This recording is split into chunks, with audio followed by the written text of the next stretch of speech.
2023년 10월 14일 토요일 돈다방 미스테리 시작하겠습니다. 10월달 정말 시간 잘 가는 것 같습니다. 네, 9월달은 진짜 시간 안 갔는데, 그러니까 시간이 안 간다라는 개념보다는 매일매일 하루하루가 너무나 지옥과 같아서 시간이 더디게 가는 것처럼 느껴졌죠. 행운이가 아프면서 이제 저랑 가까운 일명 까미맘이 같이 정말 많이 도와줬는데, 둘이 매일 뭐 통화를 하던 아니면 만나서 얘기하는 게 뭐냐면, 언니 아직 9월이야? 언니 9월 너무 힘들어. 막 서로 아직 9월이냐며, 여전히 9월이냐며, 언제 10월 되냐고 막 그랬던 기억이 납니다. 이제 우리 행운이는 경련과 발작은 이제 좀 잡혔고요. 그리고 한 가지가 뭐냐면, 비가 오면 경련이 좀 생깁니다. 비가 오는 날이 아니라 이제 비 오기 전날 정도 가볍게 경련이 오는데, 그거는 뭐 어쩔 수 없다고 하고, 나머지는 이제 경련이 좀 어느 정도 잡혔고요. 정말 기적과 같은 일들이 좀 많이 일어나고 있는데, 입방정 떨기 싫어서 좀 아끼고 숨기고 있고요. 하여튼 나중에 뭐 기회가 된다면, 혹시 우리 행운이 같은 병을 앓고 있는 강아지들, 그러니까 견주님들에게 혹시 도움이 될 수 있으니까 제가 나중에 정보를 좀 공유하도록 하겠습니다. 오늘 돈다방 미스리 10월 13일 금요일 뉴욕 증시 마감 현황을 점검해 볼 거고요. 그리고 내일은 다가오는 한 주 동안 우리 주식 투자하시는 분들이 챙겨야 될 것들 다시 짚어볼 거고, 내일 저녁에 시황의 달인 라이브를 한번 진행해 볼 생각입니다. 그리고 월요일 날은 행운이는 그 까미맘이 봐주는 걸로 하고, 정말 오랜만에 산할 출동을 할 수 있을 것 같습니다. 네. 예전과 같지는 않습니다만, 그래도 너무나 감사하고 너무나 정말 고맙게 많은 분들이 도와주시고 응원해 주시고 격려해 주시고, 그래서 하나씩 잘 이겨내고 있는 것 같습니다. 다시 한번 감사의 말씀을 드리고, 자, 10월 13일 금요일 뉴욕 증시 마감 현황을 점검해 볼 텐데, 자, 어제 미쓰리가 점쟁이 반수를 훔쳐 있고, 10월 12일 목요일 뉴욕 증시는 하락할 것이다 라는 거를 기가 막히게 맞췄었죠. 쪽집게 도사보다 훨씬 더 잘 맞히는 돈다방 미쓰리입니다. 금요일 뉴욕 증시는 혼조세로 마감을 했어요. 자, 다우지수가 0.12% 상승, S&P 500이 0.50% 하락, 나스닥이 1.23% 하락했고요. 자, 은행들의 강한 분기 실적에도 지정학적 긴장이 고조되면서 혼조세로 마감을 했다. 자, 3분기 어닝 시즌에 대해서 이미 미쓰리가 며칠 전부터 점쟁이 반스를 훔쳐 있고 예언을 했죠. 어떤 예언까지 했냐면, 분기 어닝 시즌이 시작될 때 첫 스타트를 끊어주는 것이 금융주인데, 금융주는 웬간하면은 실적이 안 나올 수가 없다. 그죠? 특히 지금과 같은 고금리 상태에서는 당연히 은행은 수익이 좋아질 수밖에 없습니다. 하다 3월 달에 실리콘밸리 뱅크 사태가 터졌을 때도 중소은행들은 뭐 파산하고 막 그랬지만, 오히려 중소은행을 거래하던 고객들이 대형주로 옮기면서 대형주의 실적이 좋게 나왔던 적도 있었습니다. 자, 3분기 어닝 시즌 미쓰리가 꼭 3분기뿐만이 아니라 이렇게 고금리 때는 은행주는 웬만하면 실적이 괜찮게 나온다. 은행주가 실적이 안 좋았을 때가 아마 2008년도 금융위기 정도였을 거라고 생각을 합니다. 대신에 어닝 시즌 첫 스타트를 끊어주는 은행주 실적이 좋다고 흥분하면 안 된다라는 이야기 계속 해드렸죠. 시간이 지나갈수록 이제 진짜 은행에다가 이자를 내야 되는, 이자 부담이 커지는 기업들의 실적이 발표되면서 기업들의 실적이 좋지 않을 거고요. 물론 이미 애널리스트들은 어닝 시즌 전에 눈높이를 엄청 낮춰놔서 1분기 때는 로비까지, 2분기 때는 한 지하 1층까지, 이번 3분기 때는 한 지하 5층 정도까지 눈높이를 크게 낮춰놓을 겁니다. 그래서 2분기 같은 경우에는 눈높이를 낮춰놓은 상태에서 지하 2층까지 판 상태에서 좀 잘 나오면 어이구 잘했네 어이구 잘했네 궁디팡팡 해줬고 대신에 2분기에는 어떤 단어를 듣지 못했다? 서프라이즈라는 단어를 듣지 못했습니다. 자 3분기는 어떤 분위기냐? 눈높이를 지하 2층이 아니라 지하 5층까지 파댔습니다.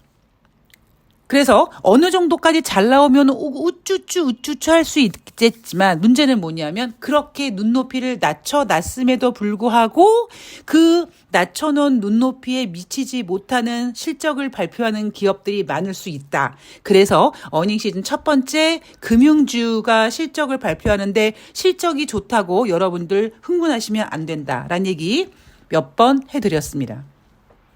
자.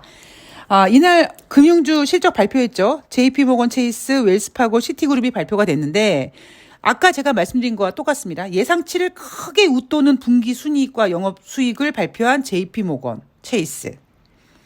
웰스파고랑 시티그룹도 마찬가지로 예상치를 윗도는 분기 순이익을 발표했습니다. 자, 이미 3분기는요. 어닝 시즌을 앞두고 애널리스트들이 지하 5층까지 눈높이를 크게 낮춰놓은 상태인데다가 은행주는 웬간하면 특히 지금처럼 고금리가 유지되는 상황에서는 웬간해서는 은행주 실적이 나쁠 수가 없다. 그죠? 자, 요거 여러분들께서 염두에 두시고 3분기 어닝 시즌을 즐기시기 바랍니다. 자, 이날 발표된 경제 지표는요. 9월달 수입 물가 지수가 발표가 됐는데 전월 대비 0.1% 상승했다. 시장 예상은 한 0.5% 정도 상승을 예상했는데 시장 예상보다는 부진했습니다. 자, 그리고 10월달 소비자 심리 지수가 발표가 됐는데 63을 보여줬어요. 5월달 이후에 최저치를 경신했다고 합니다. 자, 8월 달에 어땠느냐? 69.5였습니다. 9월 달에 어땠느냐? 67.7이었습니다.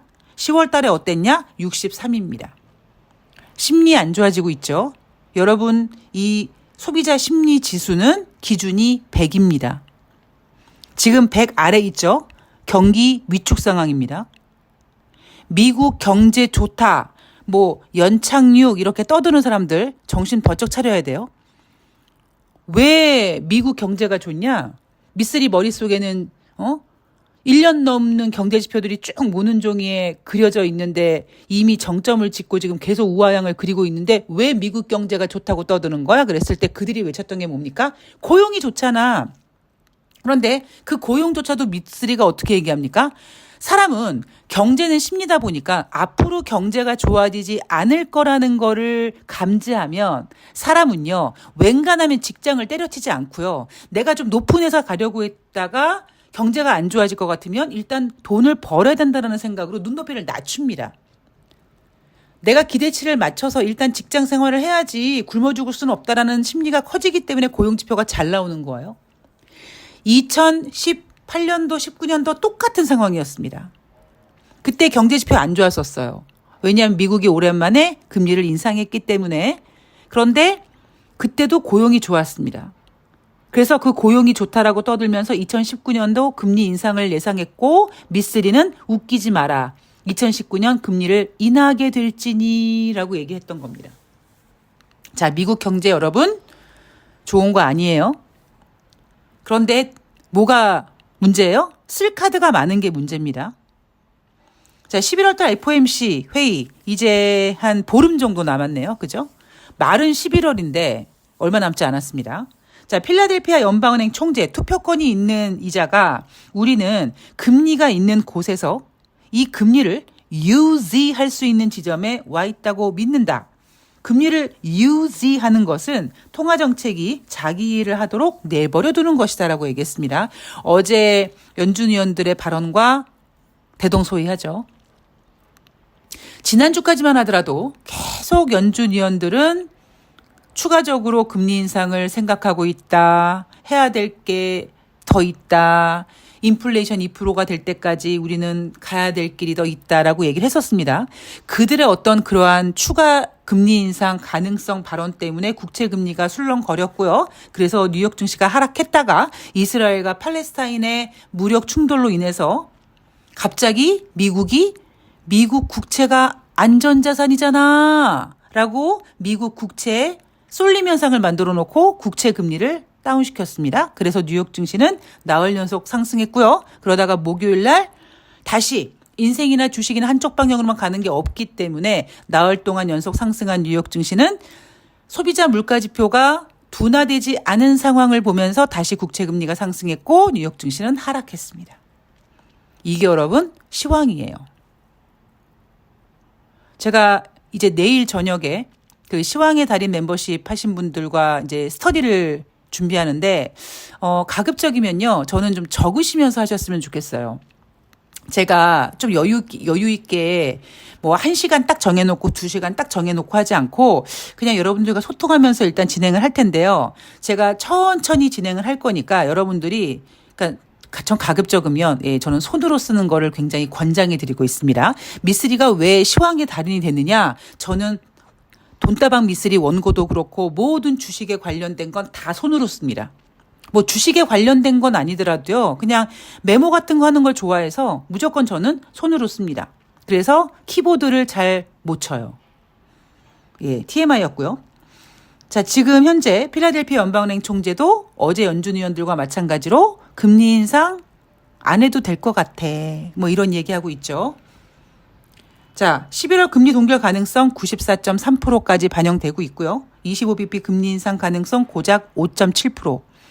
그리고 12월 달 올해 마지막 연준의 금리 결정에도 지금 금리 동결 가능성이 무려 70.8%고요. 25bp 금리 인상 가능성 26.9%입니다. 자, 미쓰리가 작년에 예언했죠. 2023년도 연준은 금리 인상을 못할 것이다. 하반기에. 특히 올해 연초에 많은 투자자들과 전문가들 중에 일부가 2023년도 하반기에 미국이 금리를 인하할 거야라고 믿어서 상반기 뉴욕 증시를 상승시켰습니다만 미쓰리는 이미 작년 연말부터 올해 여러분 금리 인하 꿈도 꾸지 마십시오. 금리 인하하면 안 됩니다. 왜 안 되냐? 금리 인하를 하게끔 만드는 어떤 대형 악재가 터질 거기 때문에 금리 인하를 바라지 말고 어느 정도까지 금리 인상을 한 다음에 동결로 유지하는 게 그나마 괜찮은 시나리오다라는 이야기를 여러분 귀에 딱지가 않도록 해드렸습니다. 자, 금리 동결할 것 같죠? 연말까지도 할 겁니다. 제가 이번 주에 가장 많이 해드렸던 얘기가 뭐냐면 그동안 뉴욕 증시의 발목을 잡았던 것이 바로 미국의 국채 금리 상승이었는데 이스라엘과 팔레스타인의 이 무력 충돌로 인해서 갑자기 어느 순간 야 저렇게 지정학적 리스크가 커졌잖아. 빨리 안전자산 선호 현상. 가만히 있어봐. 안전자산 뭐가 좋지? 미국 국채 있잖아. 국채사. 그래서 국채 가격이 올라갔고 반대로 금리가 떨어졌습니다.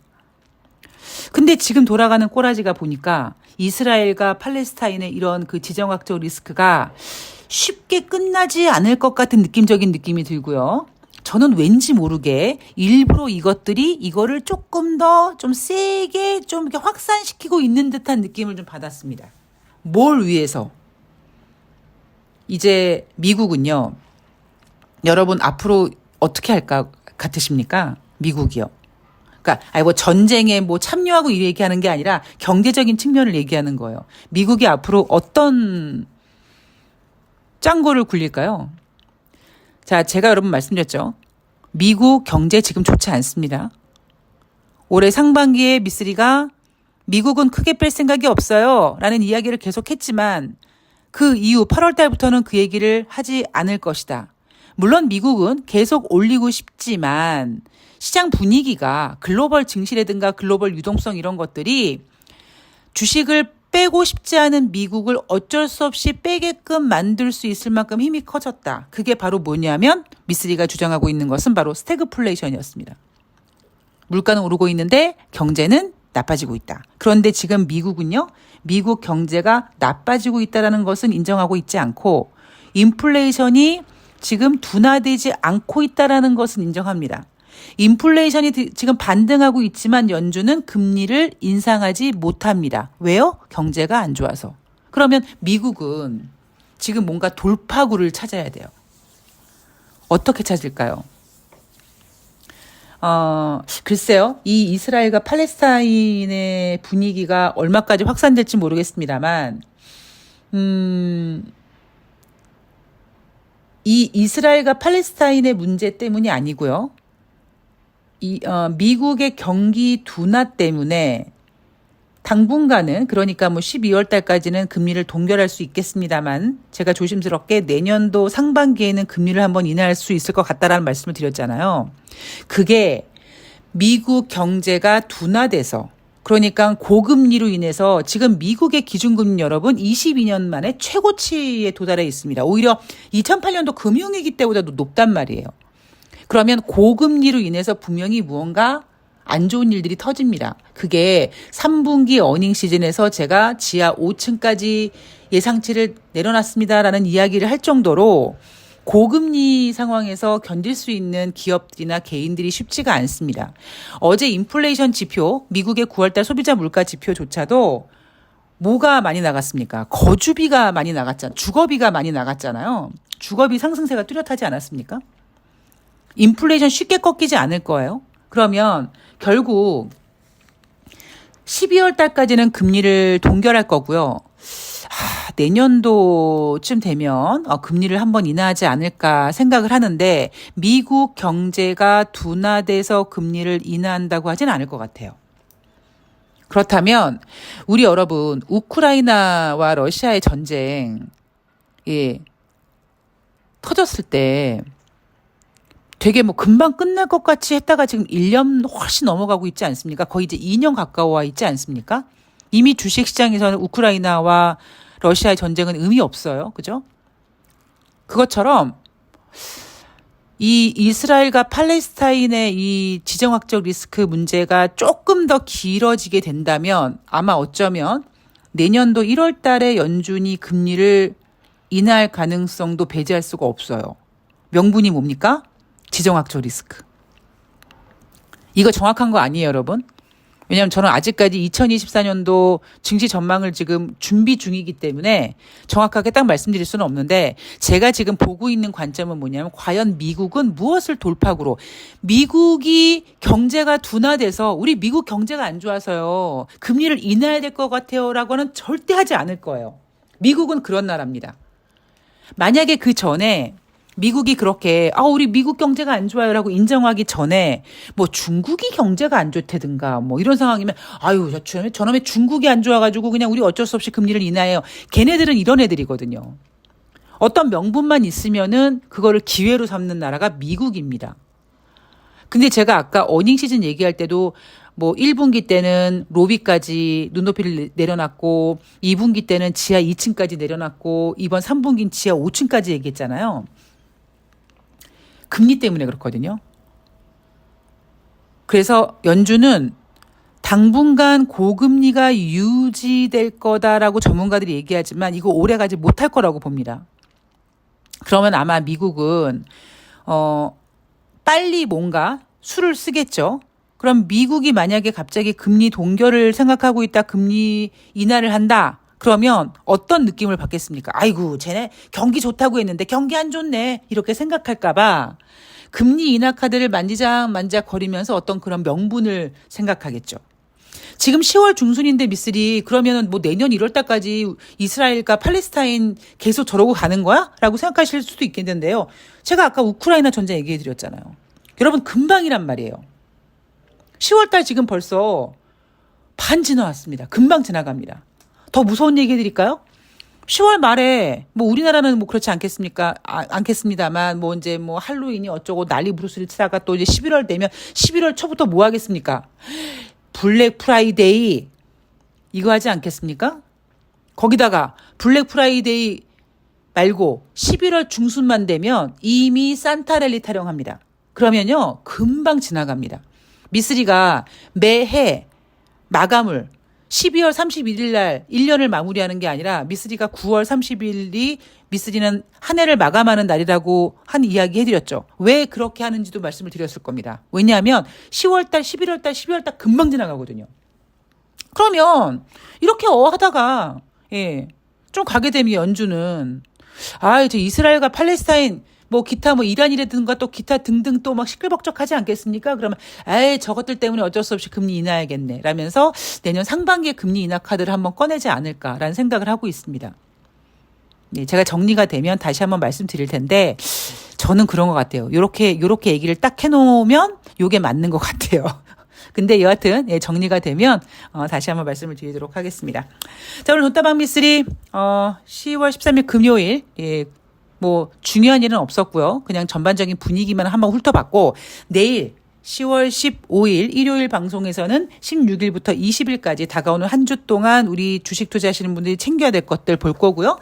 그리고 저녁 방송 라이브는 시황의 달인을 통해서 글쎄요. 제가 스타트를 어떻게 해야 될지 모르겠는데 일단 큰 그림 먼저 잡고 여러분들 만약에 시황의 달인 신청하신 분들은요. 그 라이브를 보시기 전에 아마 시간은 저녁 시간이 될 거예요. 라이브를 보시기 전에 있죠. 여러분 머릿속을 싹 비우세요. 그냥 나 도화지다. 나 아무것도 모른다. 이거 싹 비우시고 백지해서 하나씩 그려나가는 그게 여러분들만의 시황의 어떤 그 완성도를 만든다라고 생각하시고 그리고 이제 그렇게 시황을 만든 다음에 매매로 넘어갈 거예요. 매매 달인으로 넘어가서 매매하는 방법을 또 진행할 텐데 시황이 중요하다고 항상 말씀드리죠. 시황을 알아야지만 기다릴 줄 알고 매수할 수 있고 무엇보다 주식은 기다리는 건데 시황을 알면 기다릴 수가 있단 말이에요. 그죠? 그래서 시황을 먼저 진행을 할 테니까 시황의 달인 멤버십 가입하신 분들은 일요일 저녁에 좀 준비하시고요. 저도 쉬는 동안에 주말 동안에 꼼꼼히 좀 체크를 해서 일요일 날 저녁에 뵙도록 하겠습니다. 그리고 돈다방 미쓰리 방송은 내일 일요일 날도 다음 주 한 주 체크해서 꼼꼼히 체크해서 찾아뵙도록 하겠습니다. 자, 비 오는 토요일입니다. 뭐 가끔씩 내리는데 모를까요. 다음 주에 좀 쌀쌀해진다고 하니까 건강관리 유의하시고요. 저는 내일 뵙겠습니다. 여러분들 좋아요 많이 눌러주세요. 이렇게 점쟁이 빤스를 훔쳐입고 시황을 잘 보는 미쓰리 방송을 많은 투자자들이 들으셔야 되지 않겠습니까? 그래야지 전문가들한테 뒤통수 맞지 않겠죠. 그러니까 많은 개인 투자자들이 들을 수 있도록 여러분들께서 좋아요 많이 눌러주시기 바랍니다. 고맙습니다. 내일 뵐게요.